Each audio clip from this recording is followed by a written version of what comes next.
Welcome to mega 9. This is Tejaswi. ముందుగా headlines. HCU అటవీ ప్రాంతాన్ని పునరుద్ధరించాలి. రేవంత్ సర్కార్పై సుప్రీంకోర్టు సీరియస్.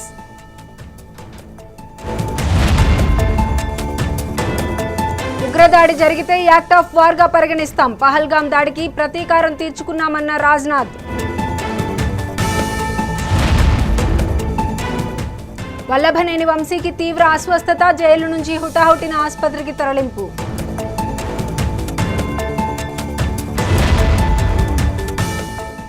లిక్కర్ కేసులో సిట్ విచారణ వేగవంతం. సిట్ కస్టడీకి సజ్జల శ్రీధర్ రెడ్డి, దిలీప్ సింగ్.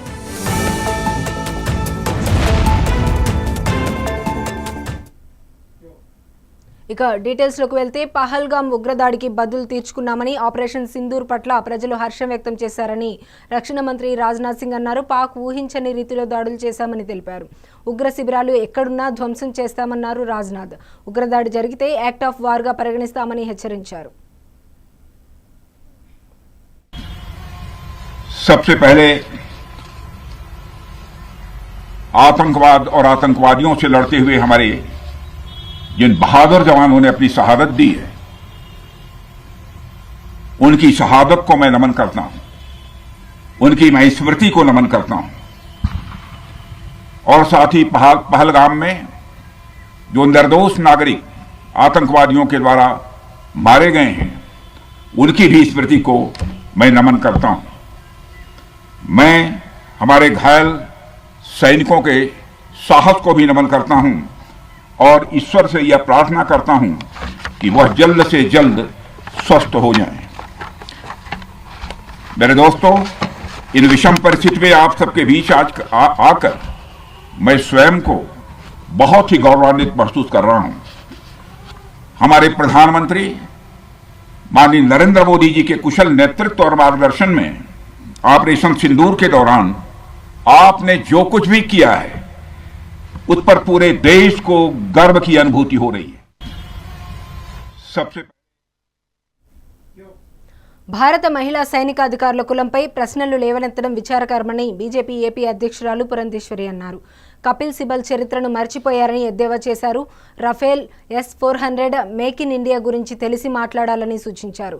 సైనికులకు సంఘీభావంగా శుక్రవారం విజయవాడ ఇందిరాగాంధీ స్టేడియం నుండి బెంచ్ సర్కిల్ వరకు ర్యాలీ నిర్వహిస్తామన్నారు పురంధేశ్వరి.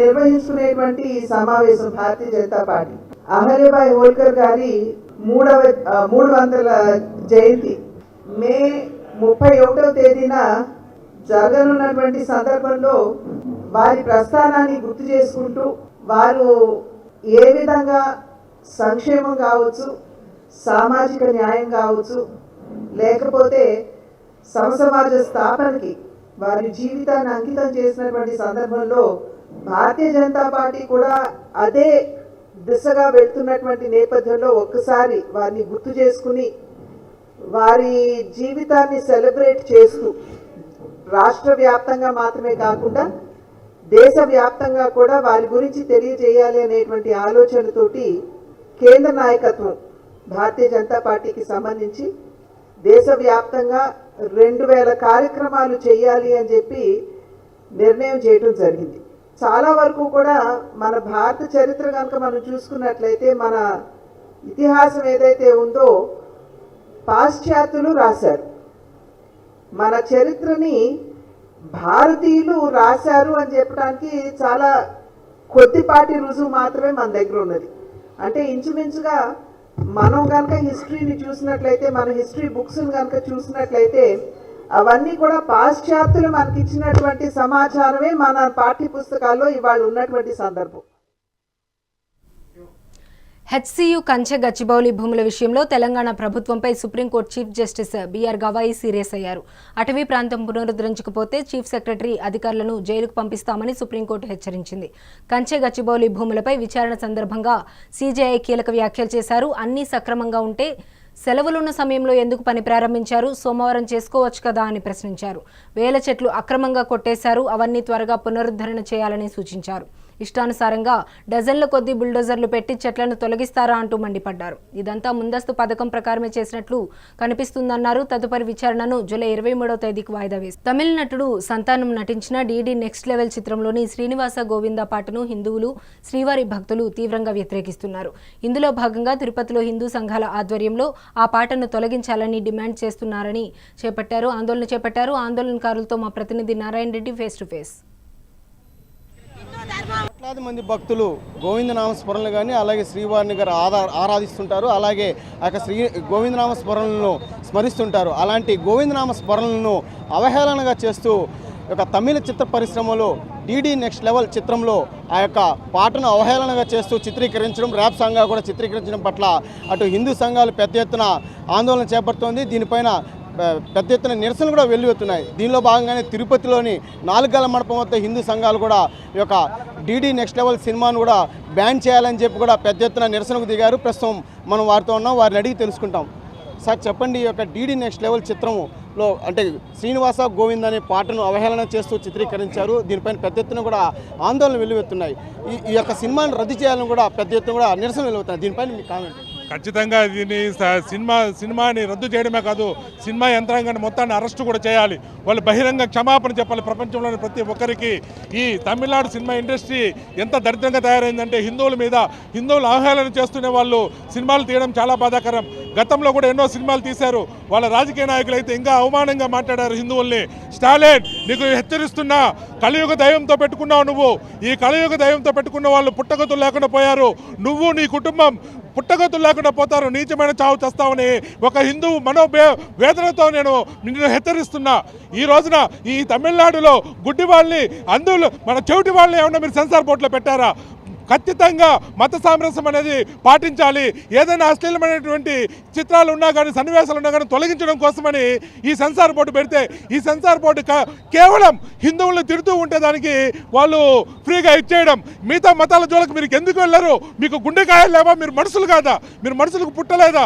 మిగతా మతాల జోలికి అయితే వెళ్ళరు, కానీ హిందువులు అయితే నిశ్శబ్దంగా ఉంటారు, ఓపికగా ఉంటారని హిందువుల మనోభావాలను దెబ్బతీస్తున్నారు. అలాగే నేను మా టీటీడీ చైర్మన్ బిఆర్ నాయుడు గారిని వేడుకుంటున్నా, అయ్యా మీరు ఒక అల్టిమేటం ఈరోజు జారీ చేయండి. రేపు కానీ సినిమాలో ఆ పాట కానీ ఉంటే తక్షణమే మన టీటీడీ బోర్డు మెంబర్ తమిళనాడు నుంచి ఎవరైతే ఉన్నారో వాళ్ళని తొలగిస్తామని, ఇంకా ఫ్యూచర్లో ఎవరికి కూడా బోర్డు మెంబర్ ఇవ్వమని, అలాగే ఏ సినిమా యాక్టర్ని కానీ రాజకీయ నాయకుడిని కానీ తిరుమల దర్శనానికి అనుమతించమని చెప్పి మీరు అల్టిమేటం జారీ చేయండి. చేసి తీరాలి. ఎందుకంటే ఇది కలియుగ దైవాన్ని అవమానించేటటువంటి ఒక సన్నివేశం. ఖచ్చితంగా మీరు అల్టిమేటం జారీ చేయండి. చిత్రంలో ఉన్న సంతానం అనే హీరో తనకు సెన్సార్ బోర్డు అనుమతి ఉంది కాబట్టి తాము ఈ సినిమాలో ఆ పాటను ఆ విధంగా పెట్టామని చెప్పి కూడా ఆయన చెప్తున్నాడు. అలాగే నేను ఎవరికి సమాధానం చెప్పాల్సిన అవసరం లేదని కూడా ఆయన నిర్లక్ష్యంగా సమాధానం చెప్తున్నాడు. దానిపైన మీ నమ్మ Venkateshayya TTD main censor board వాళ్ళు అక్కడ ఉండే వాళ్ళు మన హిందువులు అయితే ఇలాంటి పనులకు ఒప్పుకోరు. హిందువులు కాకబట్టే ఒప్పుకుంటున్నారు. అందులో కూడా ఇంటి దొంగలు ఎవరు పట్టలేరని చెప్పేసి మన వాళ్ళు మనకే శత్రువులు అవుతున్నారు. ముందు ప్రతి ఒక్క మత అన్య మతస్థుల పైన మీకు దమ్ము ధైర్యం ఉంటే వాళ్ళ సినిమా తీసి వాళ్ళను కించపరిచే విధంగా, వాళ్ళ దేవుళ్ళను కించపరిచే విధంగా వాళ్ళు సినిమా తిమ్మనండి. ఈ సెన్సార్ బట్టలకు దమ్ము ధైర్యం ఉంటే వాళ్ళకు అనుమతి ఇప్పించండి. అంతేగాని టీటీడీ పరిస్థితిని దెబ్బతీసి మన హిందూ దేవుళ్ళు అదవుగా దొరికారా వీళ్ళకి కనుక టీటీడీ వాళ్ళు కూడా స్టే తెప్పించే సినిమా బ్యానర్ చేసేసి గతంలో ఇంకెవరు కూడా వీళ్ళకొకరికి పనిష్మెంట్ ఇచ్చారంటే ఇంకా జీవితంలో ఎవరే కానీ మన దేవుళ్ళ మీద, హిందూ ధర్మం మీద ఇలాంటివి చెయ్యరు. కాబట్టి సెన్సార్ వాళ్ళు స్టార్టింగ్లోనే కట్ చేస్తే అందరికీ భయం ఉంటుందని మన హిందూ ధర్మం పేరున కోరుకుంటున్నాము. మీరు చెప్పండి, అంటే ఈ యొక్క ట్రయల్ రన్ ఈ యొక్క మూవీకి సంబంధించి ఈ పాటని విడుదల చేసి దాదాపు 2 నెలలు అవుతోంది. సుమారు 97 లక్షల మంది ఈ యొక్క పాటను కూడా చూస్తున్నారు. దీనిపైన అంటే హిందూ సంఘాలు కానీ ఇవేమి స్పందించిపోవడం పట్ల మీరేం చెప్తారు? ఇంత గతంలో యాక్చువల్గా ఇదేంద్రా అంటే ఒక కమ్యూనికేషన్ గ్యాపు. మా దగ్గరికి వచ్చేసి ఈ విషయము గత ఒక 2-3 రోజుల నుంచే మాకు తెలిసింది. అయితే ఈ తమిళనాడులో ఉన్నటువంటి యావత్తు మంది హిందువులు కూడా పెరుమాల్ అని చెప్పేసి వెంకటేశ్వర స్వామిని ప్రపంచంలో ఎవరైనా అతి గొప్పగా పూజించేటువంటి వ్యక్తులు ఎవరైనా ఉన్నారా అంటే వాళ్ళు తమిళనాడు వాళ్ళే. ఖచ్చితంగా విభజన సమయంలో కూడా తిరుమల తిరుపతి దేవస్థానం మాది అని చెప్పి అంత గొప్పగా చెప్పుకున్నటువంటి ఆ వ్యక్తులు ఈరోజు అదే తమిళనాడులో ఆ యొక్క గోవింద నామాలకు వచ్చేసి ఇంత అపవిత్రం జరుగుతా అంటే కూడా తమిళనాడులో ఉన్నటువంటి హిందూ సమాజం ఏం చేస్తుందని చెప్పేసి మేము ఇక్కడి నుంచి వాళ్ళని ప్రశ్నిస్తున్నాం. ఇక్కడ చూసినట్టయితే ఇక్కడ ఇద్దరు ఉన్నారు, ఎవరు అన్యమతస్తులు, అతను జంషద్ అబ్రహం. ఇలాంటి వ్యక్తులు ఉండడం వల్లే వీళ్ళేంద్ర అంటే పరోక్షంగా వాళ్ళ యొక్క ధర్మానికి పనిచేస్తూ ఇతర ధర్మాలను కించపరుస్తూ పదే పదే వెంకటేశ్వర స్వామిని వచ్చేసి అవమానిస్తూ వీళ్ళు చేస్తున్నటువంటి పనికి మూల్యం అయితే ఖచ్చితంగా చెల్లించుకోవాల్సి వస్తుంది. వీళ్ళు ఖచ్చితంగా బుద్ధి చెప్తాం. ఆ బుద్ధి అనేది ఏ విధంగా ఉంటుందనంటే ఆంధ్రప్రదేశ్ రాష్ట్రంలో వచ్చేసి తమిళనాడు సినిమాలు మొత్తం బ్యాన్ చేసేటువంటి విధంగా ఉంటుంది. దాని తర్వాత తమిళనాడులో ఉన్నటువంటి హిందూ భక్తులు కూడా ఈ తమిళ ఫిల్మ్ ఇండస్ట్రీలో ఈ యొక్క వ్యక్తులను పూర్తిగా నిషేధించి వెంకటేశ్వర స్వామి జోలికి వస్తే ఏం జరుగుతుందో గత 50 సంవత్సరాల నుంచి ఎవడెవడైతే ఆ కొండను టచ్ చేయాలనుకున్నాడు, ఆ దేవుని యొక్క అపవిత్రతను చేయాలనుకున్నాడు, దాని తర్వాత వెంకటేశ్వర స్వామిని కించపరచాలనుకున్నటువంటి వ్యక్తులు మాడి మసై దాని తర్వాత ఎక్కడ కనపడకుండా పోయేటువంటి పరిస్థితి కూడా జరిగిందని చెప్పేసి మీకు తెలియజేసుకుంటూ, తమిళనాడులో ఉన్నటువంటి హిందూ ద్రోహులారా ఖబర్దార్, ఖచ్చితంగా మీకు వచ్చేసి బుద్ధి చెప్పేటువంటి రోజు ఉంటుంది. యావత్ హిందూ ప్రపంచం మీ సినిమాలను మిమ్మల్ని బహిష్కరించేటువంటి రోజు త్వరలో వస్తుంది. ఆ రోజు మళ్ళీ ఈ కాళ్ళ కాడికి వస్తారని చెప్పేసి మీ అందరికి తెలియజేసుకుంటూ, మీరు మోకాళ్ళతో తమిళనాడు నుంచి తిరుమలకు వచ్చేటువంటి పరిస్థితి వస్తుందని చెప్తూ ఓం నమో వెంకటేశాయ. హిందూ మతాన్ని హిందుత్వాన్ని దెబ్బతీసే విధంగా చేస్తున్న కుట్రలో భాగంగానే ఈ యొక్క డీడీ నెక్స్ట్ లెవెల్ చిత్రంలో కూడా ఈ యొక్క శ్రీవారి పాటకు సంబంధించిన గోవిందనామ స్మరణకు సంబంధించిన పాటను అవహేళనగా చిత్రీకరించారని చెప్పి కూడా హిందూ సంఘాలు కూడా ఆ యొక్క ఆగ్రహం వ్యక్తం చేస్తుంది. అలాగే ఎవరైతే ఈ యొక్క సినిమాలో ఈ యొక్క పాటను చిత్రీకరించారో వారి పాటని వెంటనే బ్యాన్ చేసి అలాగే బేషరతుగా హిందువులకు క్షమాపణ చెప్పాలని కూడా వారు డిమాండ్ చేస్తున్నారు. అలాగే రేపు ఈ యొక్క చిత్రం విడుదలను కూడా తాము పూర్తిగా అడ్డుకుంటామని కూడా హెచ్చరిస్తున్నారు. అలాగే టీటీడీ కూడా ఒక అల్టిమేట్ జారీ చేయాలని చెప్పి కూడా ఈ యొక్క హిందూ సంఘాలు కోరుతున్నాయి. ఏవైతే టీటీడీలో తమిళనాడుకు సంబంధించిన ఎవరైనా ఈ యొక్క బోర్డు సభ్యులు ఉన్నారో వారిని అందరినీ కూడా బర్తరఫ్ చేయాలని, అలాగే తమిళనాడుకు సంబంధించిన వాహనాలను తిరుమల కూడా రాకుండా ఆపివేస్తామని చెప్పి అల్టిమేట్ జారీ చేస్తే వెంటనే ఆ యొక్క తమిళ చిత్ర పరిశ్రమలోని ఇలాంటి అన్యమతస్తులు వెంటనే వారి దారికి వస్తారని చెప్పి కూడా వారు చెప్పడం జరుగుతుంది. ఈ యొక్క సినిమాను పూర్తిగా రద్దు చేసేందుకు తమ ఉద్యమం కొనసాగుతుందని కూడా చెప్తున్నారు. కెమెరామెన్ సురేష్తో Narayana, mega 9 TV, Tirupati. TRS నాయకురాలు కవిత కొత్త పార్టీ పెట్టే ఆలోచనలో ఉన్నారని, ఆమె నిర్ణయాన్ని కాంగ్రెస్ స్వాగతిస్తోందని TPCC media and communications chairman Sama Rammohan Reddy అన్నారు. కవిత కొత్త పార్టీ పెట్టి కేసీఆర్ల నియంత పోకడలకు వెళ్లొద్దని హితవు పలికారు. బీఆర్ఎస్ హయాంలో మహిళలకు, బీసీలకు అన్యాయం జరిగిందని కవిత ఒప్పుకున్నారని రామ్మోహన్ తెలిపారు. బీఆర్ఎస్లో కవితను ఏకాకి చేసేందుకు కుట్రలు పన్నుతున్నారని అన్నారు. బీఆర్ఎస్ భవన్లో తెలంగాణ నేతలు మాట్లాడుతున్నారు. లైవ్ చూద్దాం. దేవుడి పట్ల భక్తి లేదు, దేవుళ్ళను పూజించే తత్వము లేదు. ఈయన డైలాగ్ ఓసారి విన, నేను గుళ్ళో దేవుడు ఉండాలన్నట, గుండెల్లో భక్తి ఉండాలన్నట. మరి ఎక్కడుంది నీ భక్తి? నీ డైలాగ్ ఎటువాయే తెలియదా? మనుషులందరికీ తెలుసు దేవుడు గుళ్ళో ఉండాలి, దేవుడి పైన భక్తి గుండెల్లో ఉండాలని మనుషులందరికీ తెలుసు. మరి నువ్వు ఎక్కడ పెట్టుకుంటున్నావు దేవుళ్ళను? నీ కాళ్ళ కాడ పెట్టుకుంటున్నావు దేవుళ్ళను. ఇంత అహంకారం ఎందుకు మీకు? మీకు ఎందుకు ఇంత అహంకారం? దేవుళ్ళను కూడా కాళ్ళ కాడ పెట్టుకునేంత అహంకారం వచ్చిందా మీకు? నిజమే. మరి ఈ ప్రజలు నమ్మి నీకు అధికారం ఇస్తే నువ్వు ఈరోజు ఏ విధంగా నడుచుకుంటున్నావు అనేది ప్రజలందరూ గమనిస్తున్నారు. తప్పకుండా కాలం దగ్గర పడ్డదని నేను అనుకుంటా ఉన్నా. దేవుళ్ళ తెరువు పోయినావు, ప్రమాణాలు చేసినావు, అబద్ధాలు ఆడినావు, దేవుళ్ళని మోసం చేసినావు. ఈరోజు ఆడబిడ్డల తెరువు వచ్చినావు, ఆడబిడ్డలు కూడా భరితంగా అవమానిస్తూ ఉన్నావు. నువ్వు బతుకమ్మ చీర ఇవ్వకుంటావు, ఇవ్వకపోతివి. 500 రూపాయలు ఇస్తాను, అది ఇవ్వకుంటూ ఇవ్వకపోతివి. నాకు రేపు ఓటేయండి అధికారంలోకి వచ్చినాక ప్రతి నెల 2500 మీ ఖాతాలో వేస్తా అని మోసం చేస్తేవి. 18 ఏళ్ళు నిండిన వాళ్ళందరికీ ఇస్తా అని చెప్పి మోసం చేస్తేవి. ఇవన్నీ మేము మర్చిపోయినాం. ఇక నీతో కాదనుకున్నాం. అప్పులు అంటున్నావు, చేతులు ఎత్తేసినావు, ఇక నీతో కాదనుకుని వదిలేసినాం. కానీ ఏంది ఇది? ఏమి దుశ్చర్య? ఎవరి కోసం ఇది? ఏదో ఈ తెలంగాణ అభివృద్ధి చేయాలి, పెట్టుబడులు రావాలి, తెలంగాణను గొప్పగా తీర్చిదిద్దాలనే ఆశయంతో గతంలో కేటీఆర్ గారు, మాజీ మంత్రివర్యులు హైదరాబాద్లో ఈ ఫార్ములా రేస్ తీసుకొచ్చినారు. దానివల్ల 700 కోట్ల పెట్టుబడి రాబట్టగలిగినారు. దాన్ని కూడా అపసోపాలు చేసి వారిని అపహాస్యం చేసే పని చేసినారు. 40 కోట్లు ఖర్చు పెట్టినంత మాత్రాన వారి మీద ఎన్నో అబండాలు వేసినారు. మీరు ఆఖరికి ఈడీ కేసు దాకా కూడా తీసుకుపోయినారు. మరి ఈరోజు 200 కోట్లు ఖర్చు పెట్టి మరి విశ్వసుందరి పోటీలు హైదరాబాద్ని వేదికగా చేయడానికి గల కారణాలు ఏంటి? దీనివల్ల ఈ ప్రభుత్వానికి వచ్చే లాభం ఏంటి? ఈ రాష్ట్రానికి రాష్ట్ర ప్రజలకు ఒరిగేది ఏంటి అని నేను అడుగుతున్నాను. ఏం ఒరగబెడదామని చెప్పి తీసుకొచ్చినారని అడుగుతున్నాను. ఈరోజు ఇంకో మాట కూడా మనం చర్చించుకోవాల్సిన అవసరం ఉంది. గతంలో ఇందిరమ్మను ప్రధానమంత్రిగా ఉన్న ఇందిరాగాంధీ గారిని కర్ణాటకలోని పూరి జగన్నాథ్ దేవాలయంలోకి అడుగుపెట్టనివ్వలేదు. ఎందుకు అడుగుపెట్టనివ్వలేదు? మీ అందరికీ చరిత్ర తెలిసే ఉండుంటుంది. ఈరోజు బీజేపీ నాయకులను అడుగుతా ఉన్నా, కాందానికి అయిన దానికి గాయ చేస్తుంటారు కదా, ఎటువైంది మీ సోయి? ఇప్పుడు తెలుస్తలేదా మీకు?